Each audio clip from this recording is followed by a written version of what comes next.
Hey everybody, I wanted to get to you a small and quick presentation that goes over both resumes and cover letters. As I've taught this class over the last few years, I've noticed that there's some best practices in resumes and cover letters that can really make them look sharp and really make them look professional. So I'm going to share those ideas with you in this quick presentation. The first thing you're going to want to have on your resume is your contact information. And it's important that this look professional.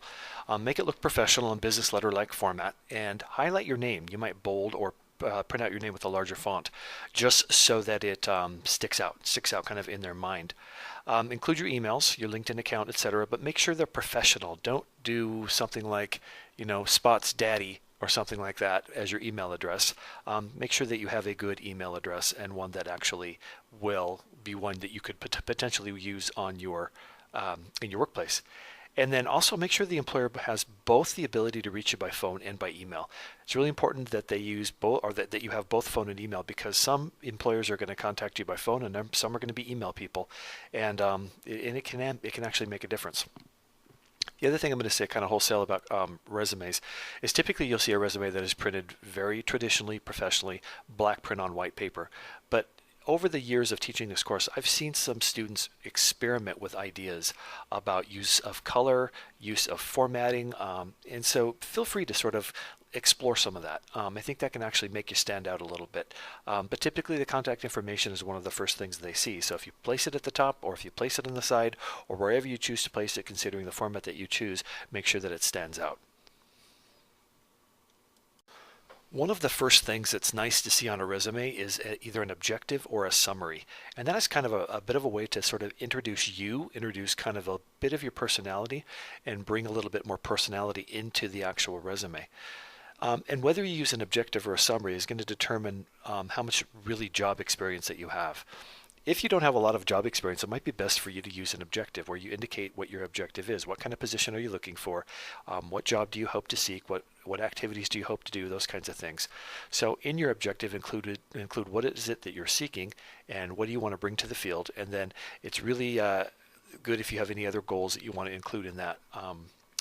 If you're going to use a summary is typically where you summarize in bullet point format, usually, your experience, your directly applicable experience. So if you're applying for a security position, a data security position, and you have some data security work and skills, that's where you would want to sort of detail that in the summary, because really the summary is for you to determine or to actually convey what it is you will be bringing to the position and why it is you stand out amongst all the other candidates in the position. So I think it's important that if you have directly applicable skills, put them in a summary. Generally, they're bullet pointed, but not always. They don't always have to be. But if you don't have a lot of directly applicable experience, then fall back to your objective and use an objective that basically says, this is what I'm learning and this is what I hope to bring to the field. In some cases, some people put both on the resume. They start off with their objective, and then later on down the line, down the page, they'll actually include a summary of skills. And the summary of skills usually precedes the lists of jobs that person has had over the last X number of years, but it's kind of a summary of what he or she has learned on the job. So in some cases it can make sense to have both. The next thing that typically come is your professional experience, and that's assuming that you have professional experience that is related to the position that you're seeking. For those of you who do have some professional experience, I would advise you to list your jobs in reverse chronological order and tell us what you did and what you learned on each job. It is important that you include that detail. I have seen resumes turned in where it just listed the job and it listed the dates that the student was in the job, but it didn't tell us what he or she had done. And that's the most important part, because if you tell us what you've done, then you're also telling us what you know how to do and what you can bring to another job. So it is really important that you include those bits. If you haven't had any jobs that are directly related to to the position that you're seeking, still include the ones that you have had, because all jobs will bring some level of professional skills and experience, and that's important to see.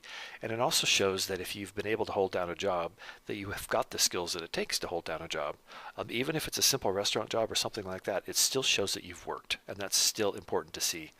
Sometimes I will get resumes from students that really have had no work experience. That just their lives have not given them an opportunity to actually work, and they haven't built up any real work experience. So sometimes you can detail some of the other projects you've done, if you've volunteered, if you've done sort of group or community related projects, those kinds of things that may fit. Even church activities that you've been involved in, or maybe you helped with Sunday school or something like that. That can all be very relevant. The idea here in your professional experience is be specific and tell the employer what you did, because by telling the employer what you did, the employer will know what you can do and get an idea of what you can learn. And now back to the point of what if you have absolutely no job experience or really limited job experience? And again, here's some ideas on things that you can include. You might talk about academic work or projects that you've helped to prepare. And this really only works if you've got some sort of significant and long-term projects. Like as an academic project, maybe you built a database project. That's important to include. It's probably important to include regardless, but it's important to include especially if you have no relevant job experience. Again, if you've got volunteer work or church work or something like that, or any other organizations that you've been a part of, just show how you've acquired skills that the employer will be interested in. The last major section that will go on to your resume is your education. And one of the things about education is determining where it should be placed on the resume. And that's going to depend on your level of experience. If you have a high level of job experience, you've held many positions, many of which are directly applicable to the position you're seeking, then I would say you put your job experience first. Some of you, however, won't have that level of experience. You'll have a lower level experience, and it may make sense for you to show your education first, because your education is going to be the thing that is most relevant to the job that you're seeking. So again, use that as sort of a rule of thumb guide. But if you've got a lot of job experience, show that first and then show your education. If you have less job experience, or the job experience you have is not directly relevant to the position you're seeking and your education is, show your education first. Eventually you'll get to a point, everybody will get to a point where the education will drop down as less relevant because you have job experience that is relevant. When you're putting down your education, do not include your high school. It's just not relevant anymore. Many of you have Associates of Arts degrees or other associate's degrees, and some of you are, and most of you are working on Central Washington University degrees. So include your central degrees. First of all, include your associate's degrees, then you include your central degree and your projected completion date, so they see that you're making progress towards your graduation. Show any job-related training such as Net Plus or A Plus or anything else that is relevant to the job, or even if it's not relevant to the job, it can still be something that impresses a potential employer as they see that you've sought additional training and additional professional development. The last thing I'll have you do is don't assume that an employer knows what ITAM stands for. We all know that it is for Information Technology and Administrative Management, but the employers won't. So I've seen a lot of ITAM students put ITAM on their resumes, and I would always caution you to spell that out and make sure that the employer understands exactly what it is that your degree is going to be in. Lastly, your cover letters. There's some good things to do in cover letters and some good things to avoid in cover letters. First of all, your cover letter should be very professionally presented. It is your introduction to the employer. Somebody is going to read through that cover letter and they're going to make a decision in the first couple of minutes as to whether or not you go in the yes pile or you go in the no pile. Mostly they're going to be looking at your resume, but a lot of them will look very closely at your cover letter, and so you want it to be very professional, very nicely formatted, and very clean. Make sure it's in business letter format. You should be appropriately addressing the employer that you want to work for, so that make sure perfect business letter format. Keep it very formal. Keep the language very formal. Sometimes I see the language sort of slip into a little bit too much, too casual of language, and that can be a little off-putting. Your cover letter is where you're going to basically summarize your resume, but it's important for you to describe the skills you bring to the position in that cover letter.